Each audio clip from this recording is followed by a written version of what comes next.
Some people think they want freedom until the other person discovers theirs too. Welcome to today's Explainer.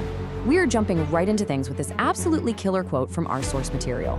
I mean, it literally hits the nail on the head for the wild story we're unpacking today. We're looking at a first-hand account of an open marriage request that didn't just go a little wrong, it spectacularly backfired, completely flipping the power dynamics of a family in a way literally no one saw coming. So let's dive into it. Today's Explainer is titled The Freedom Trap: How an Open Marriage Backfired. And guys, this is a classic chronological reversal of fortune. It's basically a masterclass in overconfidence, where a husband's grand plan for his own total liberation ends up being the exact thing that undoes him. But, to really grasp how we get to that massive implosion, we've got to look at where this relationship started. The foundation here is absolutely crucial to understanding the collapse. Section 1. The setup. The traditional marriage. Because every epic reversal has to start with an established status quo, right? For this couple, the contrast is just staggering. On one hand, you have the husband's absolute freedom, and on the other, the wife's total, obedient isolation. According to the source, these two got married super young, mostly because of an unexpected pregnancy. Pushed together by their families, they moved to a big city so the husband could run a business set up by his dad. For years, the roles were totally locked in. The husband, he's the provider, constantly traveling, always working, highly confident, but emotionally, completely MIA at home. The wife, meanwhile, was raised in a conservative town to be this perfectly obedient spouse. She spent most of her adult life isolated in this new city, barely any friends, hardly ever leaving the house, basically just relying on her kid as her only real confidant. Just a life of quiet suppression. Section 2. The catalyst: a quiet transformation. Massive life shifts rarely happen overnight. They build up. Phase 1 starts out super simple. She just starts taking regular walks to a nearby park, just finally getting out of the house. Well, that leads right into Phase 2, which is a major turning point. She makes her first actual friend, who happens to be a local gym trainer. That one connection is like a bridge to Phase 3. She joins the gym, starts expanding her social circle, and actually meets new people. All of this builds up to Phase 4. For the first time in her entire adult life, she's genuinely happy. She's confident. She's vibrantly alive. She's literally transforming into this totally different, empowered woman. And the wildest part, her emotionally absent husband barely even notices she's changed. Completely oblivious to the fact that his wife has totally leveled up, the husband sits her down and drops an absolute bombshell of an ultimatum. He looks at her and says, "I'm not happy in this marriage." He claims she just isn't giving him what he wants. But here's the kicker. He doesn't ask for a divorce. No. Instead, fueled by a little suggestion from his secretary, he demands an open marriage. He looks at the quiet, isolated woman he's known for years and just assumes she's going to bow her head and accept this totally one-sided deal while he goes off and does whatever he wants. So how does she react to this? The source notes she was absolutely devastated. She cried, leaned on her kid for support, and actually got advice to divorce him right then and there. But she refused. She didn't believe in divorce and definitely didn't want to be the one to pull the plug. But, and this is a massive but, she finally agrees to the open marriage framework with one single, completely non-negotiable condition: total honesty and complete transparency. Now, that sounds like a totally standard, reasonable boundary, right? But as we're about to see, this one little condition becomes her absolute impenetrable shield. Section 3. The reversal. Expectation versus reality. Okay, this is where the husband's grand master plan violently collides with the real world. Let's look at how this actually played out. In his reality, he immediately starts sleeping with his secretary, which, let's be honest, surprises absolutely no one. But outside of that, crickets, zero attention. He's middle-aged, out of shape, and his totally overinflated ego is collapsing fast. Meanwhile, the wife's reality, a completely different universe. She's nearly 40, sure, but she's fit, she's social, and she is radiating this new confidence. Her kid actually helps her set up some online dating profiles, and guys, the response is absolute insanity.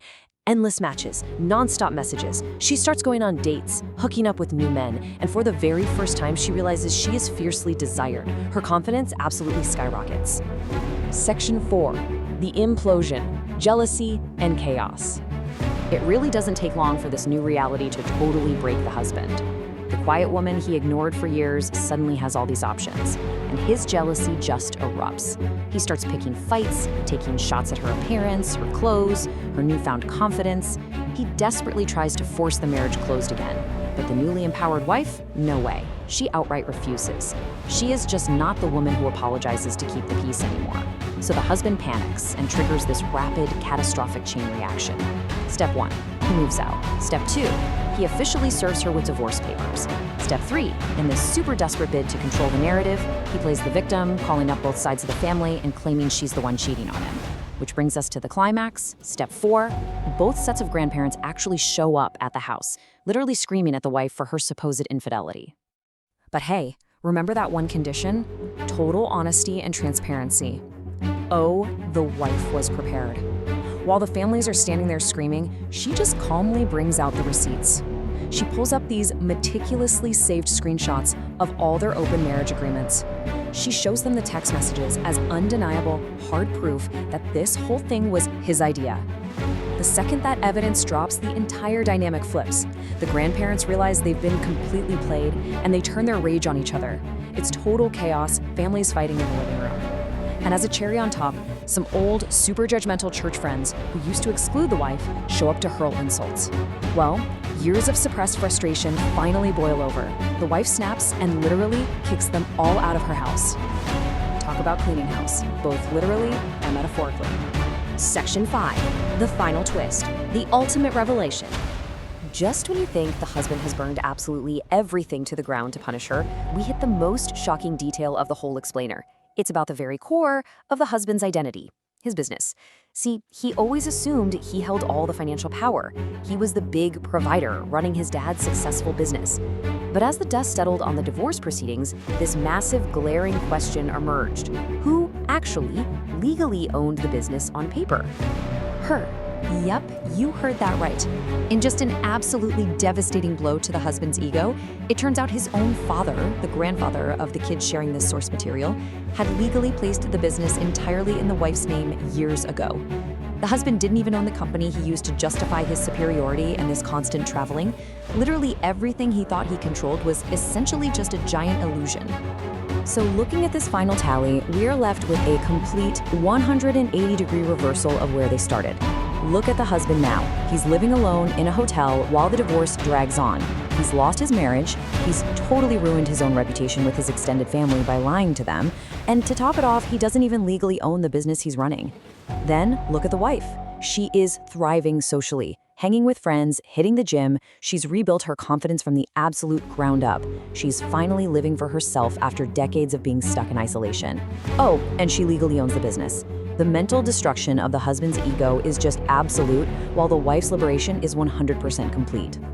Which brings us to a final lingering question to wrap up today's explainer.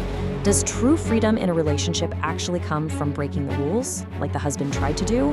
Or does it come from finally recognizing your own worth, like the wife ultimately did? It's a seriously profound takeaway from our source material today. You know, sometimes the biggest mistake you can make in a relationship isn't cheating. It's taking someone for granted for so long that they eventually wake up and realize they deserve far better. Did the husband's super selfish quest for his own freedom actually just serve as the key that unlocked the cage for the wife he ignored all those years?